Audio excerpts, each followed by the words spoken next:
Реч на Йеремия, която се намира веднага след книгата на Йеремия. Главата е 3, а стихове от 19 до 33 ще ги чуем тази сутрин.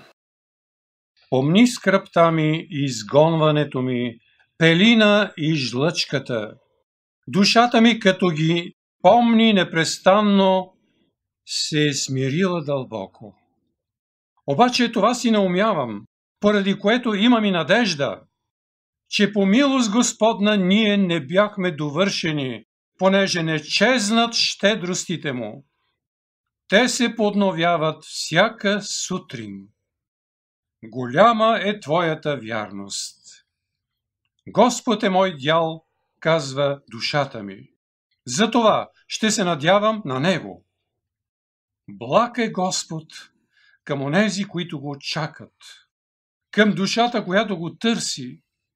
Добро е да се надява някой и тихо да очаква спасението от Господа. Добро е за човека да носи хомот в младостта си. Нека седи насаме и мълчи, когато Господ му го наложи. Нека сложи устата си в пръста, дано има още надежда. Нека подаде бузата си на онзи, който го бие. Нека се насити с укор. Защото Господ не отхвърля до века, понеже ако и да наскърби, той пак ще и да се съжали според многото си милости, защото не оскърбява, нито огорчава от сърце човешките деца. Амин. И така, към този текст ще добавим само 3 стиха от Новия Завет, които се намират в посланието на апостол Павел към ефесяните. Главата е 5, а стихове от 15 до 17 стихове. И така, внимавайте добре как постъпвате. Не като глупави, а като мъдри. Като изкупвате благовремието, защото дните са лоши. Затова не бъдете неразумни, а проумявайте каква е Господната воля. Амин. И така, не знам дали направихте някаква връзка между двата текста. За да може да ги свържим, добре е да формулираме още в началото темата, нещо, което правим понякога, макар и не винаги в самото начало. Но ще започнем формулирането на темата с думата време. Съвсем логично е в края на годината времето да е в нашите мисли, защото наистина бързо преминава и ние заедно с него, но в стиховете от послание към ефесяните времето е характеризирано по един специфичен начин. Благовремие или означава благоприятно време. И се посочва какво трябва да бъде нашето отношение като вярващи към това благоприятно време. Да го изкупваме. И ще добавим още един елемент, който малко ще стесни темата и ще я ограничи. Да изкупваме благоприятното време в дните, които са лоши. Изкупване на благоприятното време в лошите дни. Да, ние вече отброяваме поредната година от календара. Тя беше година и от нашия живот. От моя, от твоя живот. Но ние отброяваме и последните дни от тази година. Защото всяка година е съставена от дни. Това се отнася и за нашия живот, въпреки че обикновено говорим за години живот, колко години навършихме, и това обикновено се смята от рождената дата до следващата рождена дата. И разбира се, това включва и календарни години. Но всяка от тези години е съставена от дни, 365, обикновена година плюс един ден за високосна. И Моисей свързва двете идеи в хармония – дни и години живот. Дните на живота ни са естествено 70 години. Или даже където има сила 80 години. Понякога и малко повече. а много пъти и по-малко. Но дните на живота ни са в години. Дните на практика са част от годините, които Бог е благоволил да ни подари. И затова Давид в Псалом 139, добре познатия псалом, стих 16 казва: в твоята книга бяха записани всичките ми определени дни. Тук не се казва години, а дни. Преди още да е съществувал нито един от тях. Преди да се родим. Дори преди сътворението на света, Господ е знаел, че нощта ни има и е знаел колко точно дни живот ни е отредил, съобразно своето намерение и своята суверенна воля. Всички дни от рождения до последния ден, когато ще напуснем тялото, Господ знае колко дни е продължителността на моя живот. И от този живот, който продължава да тече без спиране, всеки ден е важен, ценен, уникален, единствен, неповторим. Всеки ден. И всички дни са такива, независимо дали дните можем да ги определим като добри или като лоши.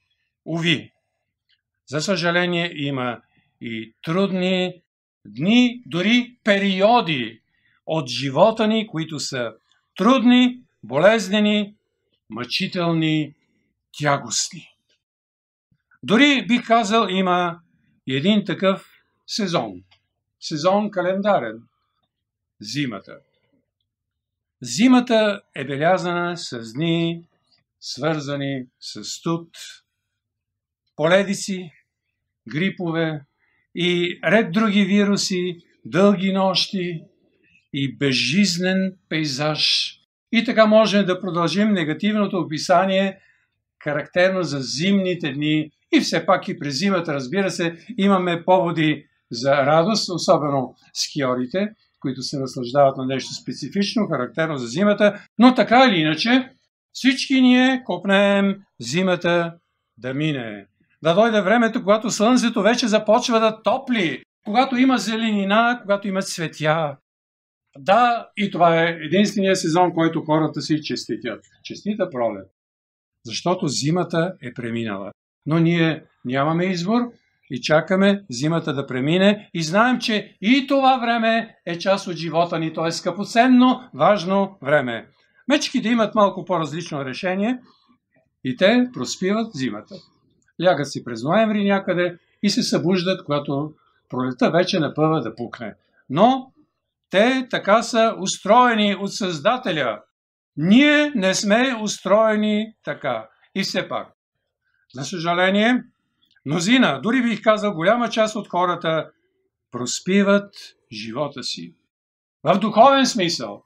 Проспиват целия си живот, защото животът на човека без Бога е сравнен с мъртвешки сън. И призива на благовестието е записан в предходния стих, 5 глава, Ефесяните, ние прочетахме от 15 до 17, а в 14 се казва: защото е казано: стани ти, който спиш, и възкресни от мъртвите, и ще те осветли Христос. Тук е описано това преживяване, което е наречено новорождение. Започва с събуждане от мъртвешки сън. Човек започва да схваща, да разбира благовестието, за да бъде възкресен духовно и озарен от светлината Христос. Така че до момента на това събуждане хората спят и пропиляват живота си. Но живота, като поредица от дни, все пак за всички хора включва многообразие от преживявания, които са било положителни или отрицателни. Има и студ, има и топлина, има и здраве, има и болести, има радост, има и скърби, има смях, има сълзи. И все пак, всеки ден, добър или лош, е благоприятно време, подарено от Създателя. И всеки ден той дава по равни порции на всички. По 24 часа денонощие. По 60 минути на час и по 60 секунди на минута. Всеки ден получаваме тези равни порции, отредени от Създателя за всички, и това е един изключително ценен ресурс, наречен време.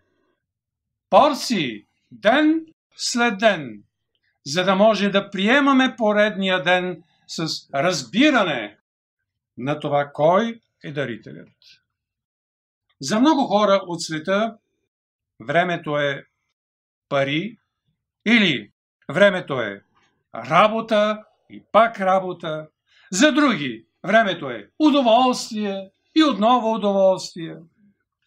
За други пък времето е футбол или нещо друго, като хоби, като занимание. А пък най-популярното отношение към времето е то просто се убива. Чували сме този израз? Хората убиват времето. Звучи малко странно, защото според законите на всяка страна убийството е най-тежкото престъпление, нали? Убийството е най-тежкото престъпление, но за убиване на времето не е предвидено никакво наказание от земните закони и правила. Но очевидно Бог гледа сериозно на това убийство. Убийство на време. Ние, вярващите, не можем и не трябва да си позволяваме да убиваме времето в дните, когато имаме избор. Имаме възможности времето да го изкупим. И все пак понякога има дни и периоди от живота ни, когато сме ограничени като такива възможности. Особено когато човек залегне болен или дори когато някой гледа болен, той има ограничения. Не може да реализира най-доброто, което мисли, че е правилно, като възможност да изкупи благоприятното време. И все пак това, което има значение, е желанието да постъпваме по най-добрия начин, независимо от това дали дните ни са добри или лоши. Но негативното отношение, включително понякога и на вярващи, е свързано с губене на време. А то е резултат от безотговорно отношение към времето. Има една позната обява, която мисля, че можем да срещнем в книгата "Мъдрост от вчера за днес", обява в преносния смисъл на думата. Ще я цитирам отново. Вчера, някъде между изгрева и залеза, са загубени 2 часа скъпоценно златно време. Не предлагам възнаграждение, защото никой не може да ми ги върне. Те са изгубени завинаги.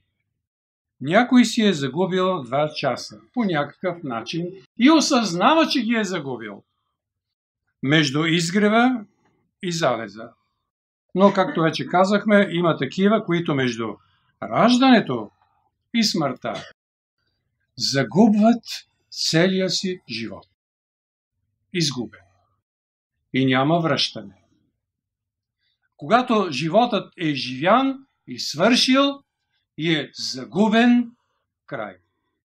Остава единствено отговорност. Защото какво ще го ползва човек, ако спечели целия свят като максимален успех, а изгуби живота си? Човек да спечели много, да постигне много, в този суетен, временен, бързо преминаващ живот и в един момент да осъзнае, че е изгубил самия живот. Пропилял го е на вятъра в суета. На празно и живян живот, за който ще отговаря пред дарителя. Този, който му е дал. Порция след порция, ден след ден, година след година. Живот, който е изживян егоистично за лично ползване. За нас всеки ден, всеки час, всяка минута е благоприятно време. По принцип това е първо време за спасение. За тези, които са все още извън вратата, тясната врата Христос. Време за спасение. Днес е благодатно време, днес е спасителен ден. Защото никой не разполага сутрешния ден. От тук нататък, вече спасени, Божията воля е да осмисляме дните си, които Той ни подарява. Ден след ден. Това означава да ги изкупваме чрез посвещение и мъдро изживяване. На гръцки думичката изкупвам, не знам дали ще я цитирам точно, ексагоказо. Означава буквално покупка чрез плащане на цена. Това е думичката в нейния общ смисъл. Нещо е закупено, като е платена цена за това. Подобно на нашето изкупление в духовен план. Нека да си припомним добре познатите думи на апостол Петър от първото му послание, 1 глава, 18-19 стихове. Не с преходни неща, сребро или злато, сте изкупени от суетния живот, предаден ви от бащите ви, а с скъпоценната кръв на Христос, като на агнец, без недостатък и пречист, определен за това преди създанието на света. Ние сме изкупени от суетния живот, който ни е предаден от нашите бащи. Говорили сме за това, че грехът се предава от бащите. Ние сме приели едно наследство, свързано с суета. Животът ни е празен и суетен, докато сме в тъмнина, но ние вече сме били изкупени, купени с най-скъпата цена, за да може от тук нататък ние изкупените да изкупваме времето на своя живот. Да изкупваме дните си, ден след ден, като плащаме цената на посвещението. И както вече чухме думите на апостол Павел, това включва проумяване на Господната воля. Тоест, каква е волята на Господаря на моя живот? Този, който вече ме е купил. И апостол Павел казва, ние не сме свои си, защото сме купени с цена, за да прославим този, който ни е купил с телата си и душите си, които са Божии. И тези стихове често си ги цитираме. Те са важно напомняне за нас, че не сме свои си, купени сме, за да може да проумяваме каква е Господната воля. Ние самите му принадлежим, живота ни му принадлежи и всеки пореден ден от живота ни. Така че в този смисъл призива към нас е да сме мъдри вярващи. Това го казва не само Моисей. Да ставаме по-мъдри в този процес на отброяване на дни живот. Но това го казва и апостол Павел. Така да постъпваме. Не като глупави, а като мъдри. Да проумяваме Господната воля за своя живот в личен план. Това означава да реализираме думите на Господната молитва, в които се казва: да бъде Твоята воля, както на небето, така и на земята. И продължаваме. Така и в моя живот. Защото така и на земята е много общо, макар че звучи добре, но това реализиране на земята започва моя живот, от твоя живот, неговия живот, от нашите животи, които да бъдат съобразени с Господната воля.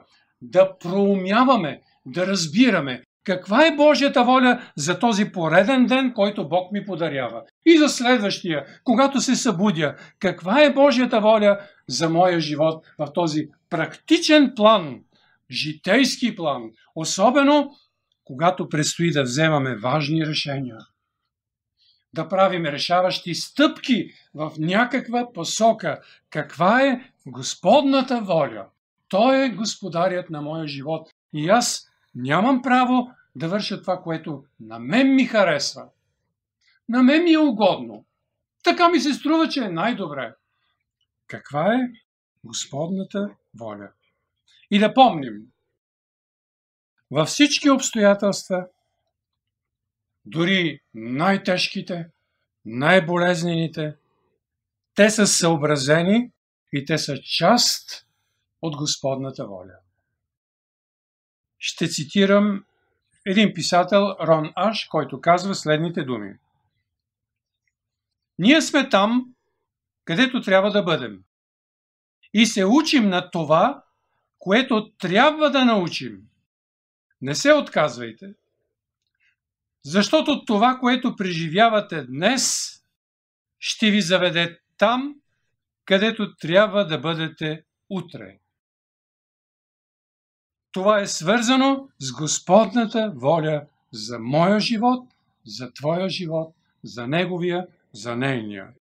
Затова във всеки сезон от живота си, като сезон, период от живота ни, но и във всеки сезон от годината, ние можем да намерим възможност да сме близо до Бога, в Неговото присъствие и така да ценим времето. Дори и тогава, когато дните са лоши. Всъщност, това, което казва апостол Павел в Ефесяни 5 глава, 16 стих, че всички дни са лоши. Това е смисълът. Като изкупвате благовремието, защото дните са лоши. Всички. Какво означава това? Все пак, аз също споменах преди, и то на няколко пъти, че има и добри дни. Това го знаем и всички ние. Има дни, които са добри. И все пак, Павел казва, дните са лоши. За да разберем смисъла на това описание, на това твърдение, ще добавим още два превода, които използват друг вариант на дума. Например, в новия превод, защото дните са измамни. А в синодалното издание, защото дните са лукави. Двата превода, които добавят значение, на практика обогатява смисъла и той става по-разбираем. Какво означава дните са лоши? Те са част от живота в този свят, където има измами. Можем да бъдем измамени. А измамата е свързана с княза на този свят, който носи името Лукавият. Така че лоши дни, измамни дни, лукави дни. Това означава дни, в които винаги има някакви опасности. Опасности за нас, вярващите, да се подхлъзнем или да се поотпуснем и да не постъпим по най-добрия начин, да не изживеем деня по най-правилния начин, който е угоден на Бога. Псалом 90 стих 10 се казва за дните от нашия живот. И най-добрите от тях са труд и скръб, защото бързо преминават и ние отлитаме. Той казва, най-добрите дни от живота ни са труд и скръб. Поради причината, че всичко преминава и добрите преживявания преминават. Щастливите, благословените моменти като емоция също свършват. Така че, на практика най-добрите са труд и скръб, защото не просто времето отлита, а защото в края на краищата ние отлитаме. Това казва Моисей. Когато дойде последния дъх и отлитаме. А в стих 12 е молитвата. Научи ни така да броим или да отброяваме дните си, че да придобием мъдро сърце. Точно такъв е и съветът на апостол Павел към ефесяните. Внимавайте! Внимавайте добре! Как постъпвате, стария превод, как се обхождате? Не като глупави, а като мъдри, като изкупвате благовремието, защото дните са лоши. Да, има дни, в които ни връхлитат проблеми. Дори поредица от проблеми, един след друг.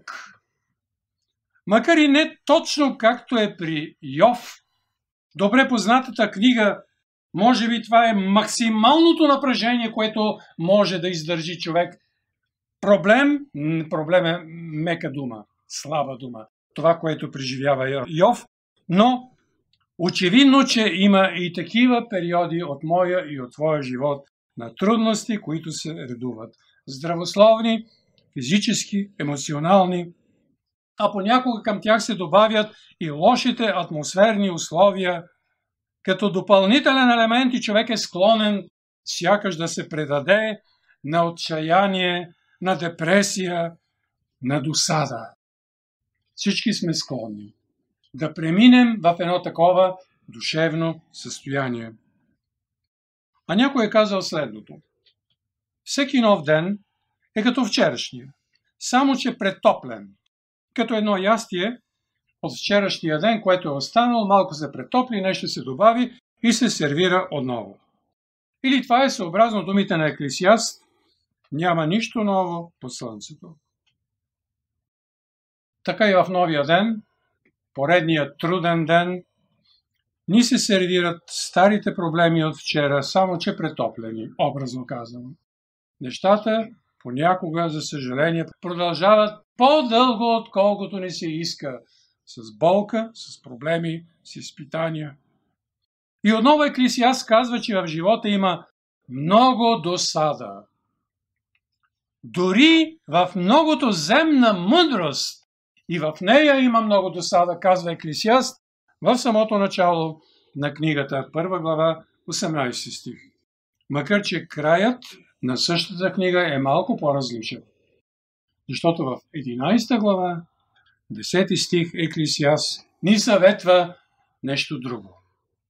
Отхвърли от сърцето си досадата. Отхвърли. Премахни това чувство, което те напада или ме напада на отчаяние, на досада, на депресия. Христос се ражда в нашия мрачен свят. Светът отбеляза някои Коледа, други отбелязаха и Рождество Христово. Но това е уникалният момент, в който Създателят на света идва именно в нашия мрачен свят. Не като творение, но като атмосфера на тъмнина в света. И Христос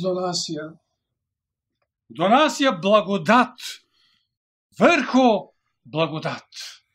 Това са думите записани в Евангелието на Йоан, 1 глава, 16 стих. Благодат върху благодат. Други два превода казват благодат след благодат или благодат вместо благодат.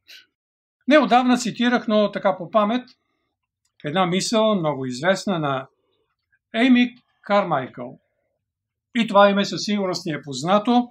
Тя е поетеса, която е напълно посветена на Бога и заминава като мисионерка в Индия, за да служи между сираците в Индия и преминава целия си живот там между индийските деца, за да се грижи за тях.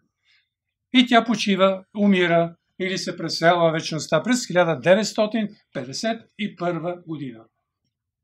Но Ейми Кармайкъл така описва тези думи благодат върху благодат или след благодат или вместо благодат. Цитирам я.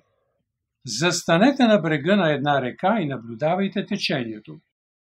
Минават 10 секунди. Реката същата ли е? Да, същата е.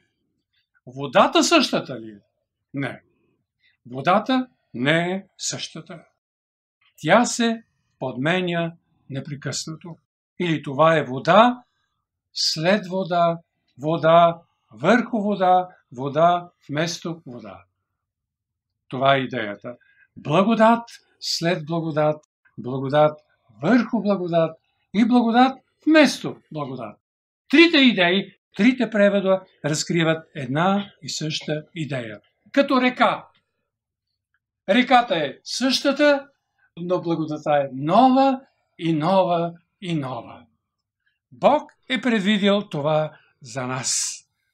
Да, и както четем в Псалом 118, този е денят, който Господ е създал.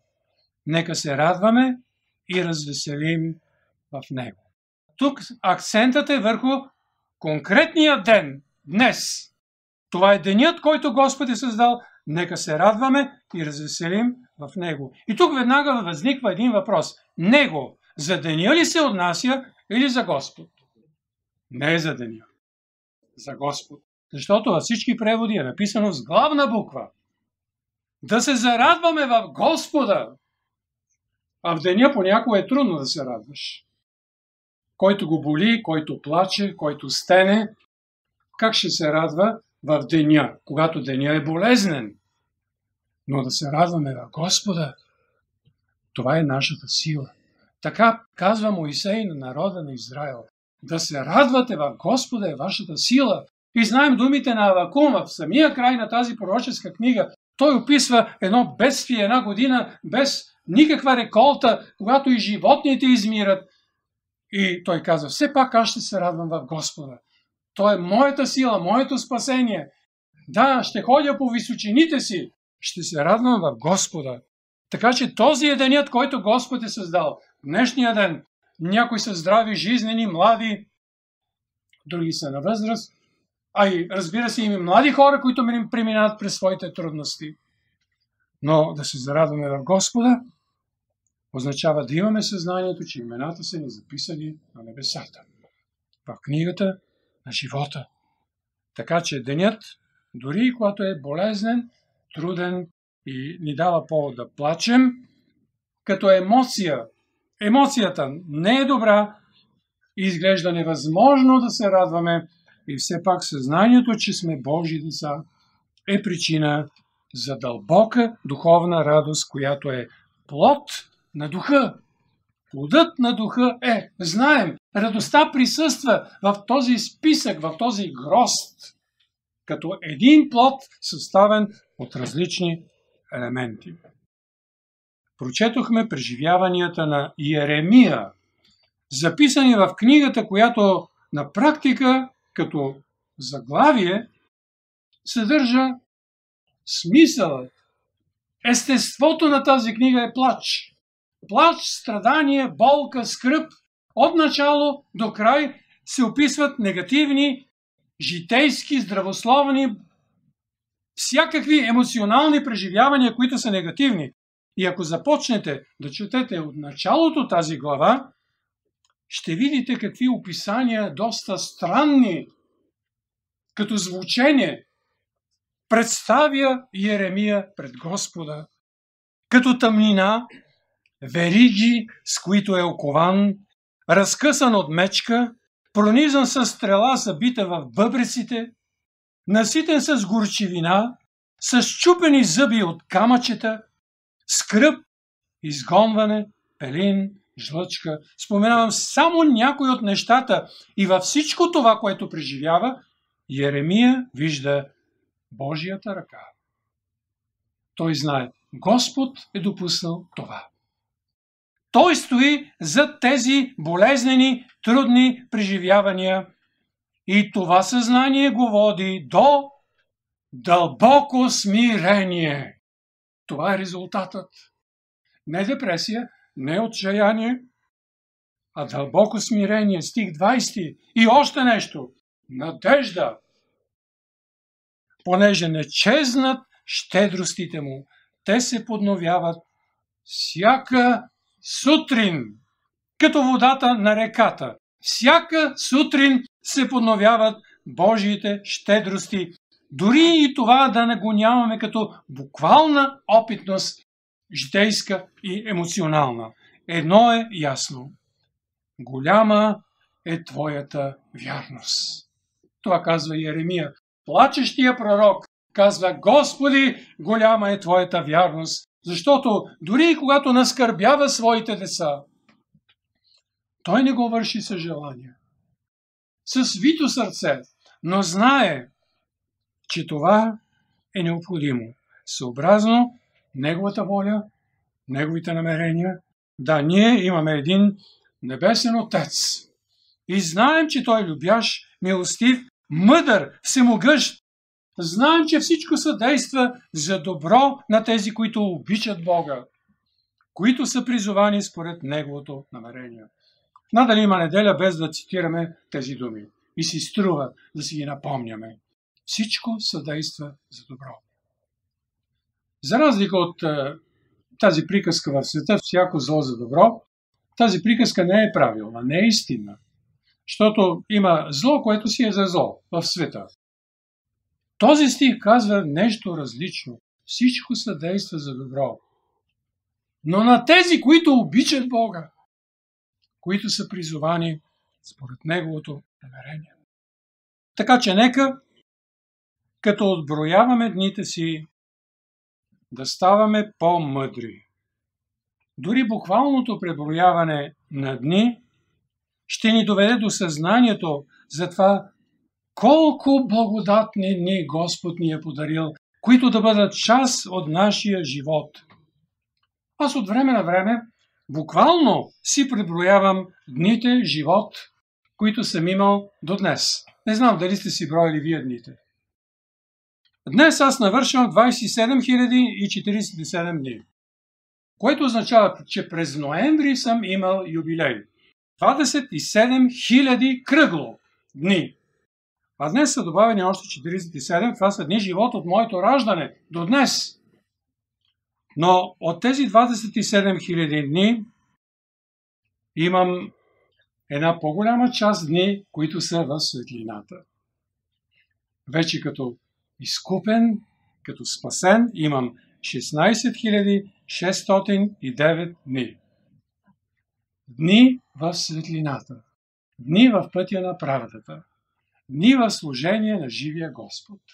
Дни, в които дори когато съм преминавал през трудности, лични, семейни, Господ е давал благодат. И за мен това е повод, освен да броя дните си, да броя и още нещо. Милостите Божии припомни. Всички по-отделно повтори. Припомни си какво е за теб сторил и ще видиш колко благ към теб е бил. Преди около една седмица Видеото направи едно преброяване на Божиите милости в своя живот. В това трудно време за нея и за семейството, тя си припомни колко пъти Бог е изцелявал, включително и по свръхестествен начин, от болести, които са стигнали в своето развитие до един краен предел, включително и от една болест, която е смъртоносна, според медицината. Без да споменавам детайли. И от всички тях Господ е изцели. И по отношение на тази болест, само да спомена още нещо допълнително. Видеото има сестра, която работеше в Медицинска академия в София и тя беше обезпокоена и уреди среща с известен професор, специалист по отношение на нейния проблем. И видеото тогава специално замина, ходи на преглед, но този професор не направи нищо. И тогава Господ се намеси и я изцели. Имам предвид заболяването, което беше смъртоносно. Така че тя е преживяла много Божии милости и тя, а и ние знаем, че Господ има грижа и в тази сегашна трудна ситуация Той е милостив. Това го знаем. И все пак има някакви планове, които не можем да проумеем, не можем да разберем. Едно е ясно. Божиите мисли за нас са винаги за добро. И да си припомним това, което каза Давид в 139-ти псалом. Колко скъпоценни за мен са тези твои помисли или планове, намерения. Ако бих искал да ги изброя, те са по-многобройни от пясъка. Божиите мисли за моя живот. Неговите добри планове и намерения за моя живот, за твоя живот. Те са по-многобройни от пясъка. Не сме в състояние да ги изброим. А иначе самите дни, които отброяваме, независимо дали можем да ги определим като добри или лоши, Те са като песачинките в пясъчния часовник. И ако от една страна Божиите помисли за нас са по-многобройни от пясъка, но пък дните живот имат брой. Ще свършат. Знаем какво е пясъчният часовник. В един момент пясъкът, който е отгоре и пада песачинка по песачинка, в един момент ще падне и последната и животът ще свърши. Но до този финален момент ние можем да разчитаме на нашия небесен Отец. Любящ, милостив, добър, верен, благодатен. Можем да разчитаме на Неговата неизмерима благодат, която е като река, за да се ползваме от благодат върху благодат, благодат след благодат и благодат вместо благодат. Отново, благодат за всяка ситуация, за всеки момент от живота ни, включително и благодат, когато дойде времето да си отидем. И тогава Бог ще ни даде благодат, за да направим тази решителна крачка и да прекрачим в славата, в вечността. Бог да ни благослови. Така да броим дните си, че да помъдряваме. Амин.